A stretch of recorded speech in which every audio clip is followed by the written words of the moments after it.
Hey everyone, talking about Boss Bottled Pacific by Hugo Boss. This just came out in 2023. The notes in there are coconut, salt, cashmeran, cypress, lemon, sandalwood, and some people say patchouli. I was not particularly looking forward to trying this. Hugo Boss scents tend to just be very kind of boring and sort of generic, except for Boss Bottled Night and Red are the two that I think are more interesting. And there's some others that are okay, but basically, point being, they're just not my type of fragrance company, and I'm normally just like, ugh, that smells whatever. But I'm surprised by this. So there's something I actually really like about the beginning of the opening, and there's parts I like about the rest of the scent too. Uh, yeah, the beachy vibe of this really comes through. Honestly, I only really tried it for the sake of doing a review because I was like, okay, I'll get a sample of it for that purpose. Whatever, was not thinking I was gonna like it, like I said, but yeah, beachy vibe, very like uplifting and bright way. Not at least until later in the scent, in the usual more generic masculine designer aquatic way where it just smells like sea notes and seaweed or something like that.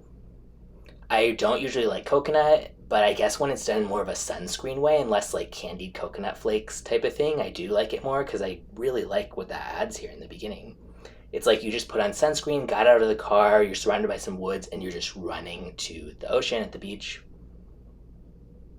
Yeah, to me, this is a good balance in the opening of the way that certain feminine aquatic scents are and the way that certain masculine ones are. And this leans masculine, so I'm not saying that it smells feminine, but yeah, I like that it has that kind of like happy, salty sunscreen vibe mixed in with it, which really sets this apart and makes it just such a fun, nice summer scent.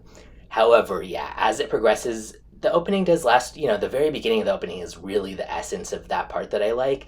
It does last a bit longer than that and stuff. It's not like, oh, 30 seconds and then it's on whatever. But by the end, yeah, it does become a lot more generic.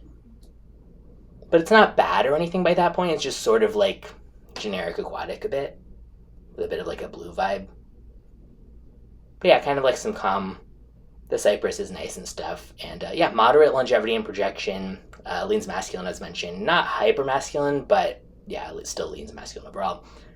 As of right now, at full price, about $104 for a 100 milliliter or $134 for a 200 milliliter. But yeah, really impressed with the opening of this.